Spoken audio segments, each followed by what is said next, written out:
सभी को नमस्कार। पाठ क्षेत्रीय आकांक्षा में आज महत्वपूर्ण विषय पर चर्चा करेंगे और चर्चा का विषय रहेगा पूर्वोत्तर की क्षेत्रीय समस्याएं। और इसमें वर्तमान समय में आज़ादी के बाद से लेकर के वर्तमान समय तक जो है क्षेत्रीयवाद भारत के लिए एक प्रमुख चुनौती बनी हुई है और पूर्वोत्तर में ये समस्या और भी बड़ी है। तो पूर्वोत्तर की क्षेत्र समस्या पर हम चर्चा करते हैं। तो पूर्वोत्तर राज्यों में 7 बहनों के नाम से जाना जाता है। ये 7 बहनें हैं। सिक्किम को छोड़ करके असम, अरुणाचल प्रदेश, मेघालय, मिजोरम, नागालैंड, मणिपुर और त्रिपुरा। इसको सिक्किम को जो है छोड़ करके अरुणाचल प्रदेश, नागालैंड, मणिपुर, मिजोरम और त्रिपुरा, मेघालय और असम, ये 7 सिस्टर के नाम से इनको जाना जाता है। हालांकि नागालैंड को जो है 1960 में और मणिपुर, मेघालय को 1972 में राज्य का दर्जा दिया गया था। जहां तक बात है कि मिजोरम और अरुणाचल प्रदेश को जो है 1987 में पूर्ण राज्य का दर्जा मिला। तो पूर्वोत्तर राज्यों की जो सीमा है वो म्यांमार और बांग्लादेश से लगती है। तो यहाँ जो सीमा लगती है ये म्यांमार से नीचे लगती है और ये जो सीमा लगती है ये बांग्लादेश के साथ में उनकी सीमा लगती है पूर्वोत्तर राज्यों की। और इन सभी पूर्वोत्तर राज्यों में भारत की 4% जनसंख्या निवास करती है और 22 किलोमीटर एक पतली सी जो रेखा है वो इन क्षेत्रों को, शेष क्षेत्रों को जो भारत से जोड़ती है। ये आप देखेंगे बांग्लादेश से ऊपर जो है ये वाली जो हिस्सा है वो केवल 22 किलोमीटर चौड़ी है, जो पूरे के पूरे पूर्वोत्तर भारत को हमसे जोड़े हुए है। और इन राज्यों को दक्षिण पूर्व एशिया का प्रवेश द्वार भी कहा जाता है। इन क्षेत्रों में कमजोर आर्थिक दशा, संचार संसाधनों की कमी, बेरोजगारी पाई जाती है। और इन राज्यों में 3 प्रमुख समस्याएं हैं। पहली समस्या स्वायत्तता की मांग है, अलग क्षेत्र की मांग है और अलगाववाद के आंदोलन शुरू हो रहे हैं यहाँ पे बहुत जगह पे। और बाहरी लोगों का विरोध, खासकर बांग्लादेश से और जो है म्यांमार से लोग जो घुसे हुए हैं और रोहिंग्या मुसलमान से यहाँ काफ़ी समस्या है। बात करते हैं पहले राज्य पर, नागालैंड पे और मणिपुर। मणिपुर से ऊपर नागालैंड और नागालैंड पर चर्चा करते हैं। असम में जो है नागा जातियों के लोगों ने जो है सहायता को लेकर के एक आंदोलन चलाया था, जिन्होंने सेना के साथ सशस्त्र संघर्ष छेड़ दिया नागा जाति के लोगों ने असम में, जिसे गोरिल्ला युद्ध की नीति को इन्होंने अपनाया। अर्थात गोरिल्ला युद्ध का मतलब ये है कि छिप करके वार करना और फिर भाग जाना। और सरकार ने इन लोगों की मांगों को देखते हुए 1960 में नागालैंड को जो है पूर्ण राज्य का दर्जा दे दिया था। और इसके बाद 1965 में नागालैंड राज्य की स्थापना हुई। और नागालैंड की आबादी लगभग जो है 20 लाख है और इसमें यूनाइटेड जो है democratic front, Naga national democratic party और नागा नेशनल सोशलिस्ट जैसी क्षेत्रीय पार्टियां हैं। तो ये भी एग्जाम में आता है कौन कौन सी क्षेत्रीय पार्टियां। तो national democratic party, Naga national socialist और ये जैसी क्षेत्रीय पार्टी हैं। और नागालैंड में जो है नागा जाति जो है वो गोरिल्ला युद्ध के लिए जानी जाती है। दूसरे राज्य पर हम बात करते हैं मणिपुर। नागालैंड से नीचे मणिपुर, और मणिपुर जो राज्य है वो भारत की स्वतंत्रता से पहले, भारतीय जो स्वतंत्रता जो से पहले वो हमारा हिस्सा नहीं थी बल्कि एक स्वतंत्र रियासत थी।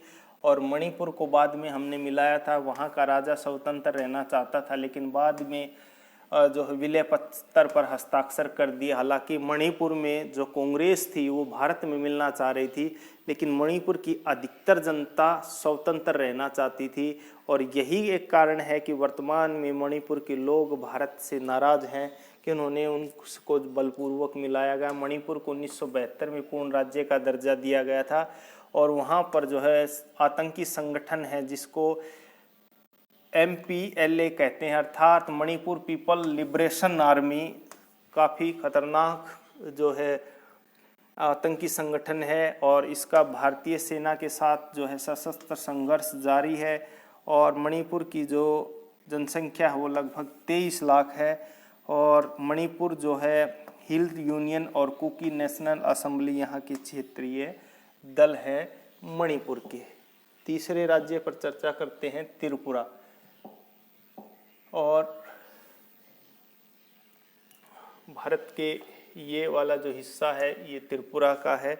और त्रिपुरा के लोग भी भारत को अंग बनाए जाने का विरोध उस समय कर रहे थे। हालांकि त्रिपुरा को जो 1972 में पूर्ण राज्य का दर्जा मिला था और त्रिपुरा जन मुक्ति संगठन जो है स्वतंत्र राज्य के लिए संघर्ष संगठन है। वर्तमान में भी जन मुक्ति संगठन जो त्रिपुरा को अलग स्वतंत्र राज्य बनाने, अलग जो है राष्ट्र बनाने की मांग कर रहा है। और त्रिपुरा में बांग्ला और कावरकर मुख्य दो भाषाएं हैं। और फोर्थ जो राज्य है मेघालय, असम से नीचे। तो मेघालय को 1972 में त्रिपुरा के साथ अलग राज्य का दर्जा दिया गया था। इसकी प्रमुख भाषा गोरो, खासी तथा अंग्रेजी है। जो कि प्रमुख क्षेत्रीय दल जो हैं वो हैं ऑल पार्टी हिल लीडर्स कॉन्फ्रेंस तथा hill station people democratic party, ये प्रमुख क्षेत्रीय दल हैं। पांचवा जो महत्वपूर्ण है वो है मिजोरम। और मिजोरम माफ कीजिए,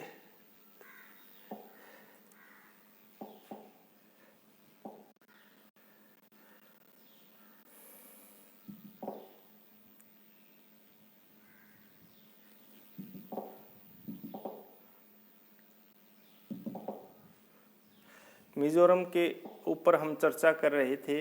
तो मिजोरम राज्य जो है 1987 में उसको पूर्ण राज्य का दर्जा दिया गया। और साथ में ब्रिटिश इंडिया का उनका मानना था कि वो मिजोरम कभी भी ब्रिटिश इंडिया का अंग नहीं रहे, इसलिए भारत से उनका कोई नाता नहीं है।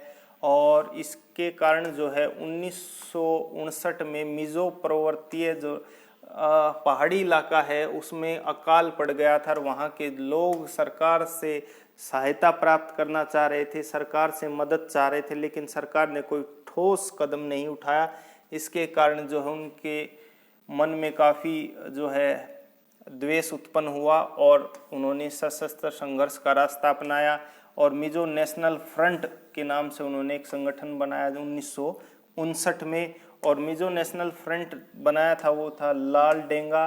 और भारतीय सेना के साथ इन्होंने सशस्त्र संघर्ष किया 1966 तक। लेकिन जल्दी ही उनको आभास हो गया कि सशस्त्र संघर्ष का रास्ता अपनाकर वो भारतीय सेना का सामना नहीं कर सकते, नहीं समस्या को सुलझा सकते हैं। आखिरकार सरकार ने सुलह की ओर कदम बढ़ाए और 1986 में तत्कालीन प्रधानमंत्री राजीव गांधी और लाल डेंगा के मध्य एक समझौता हुआ।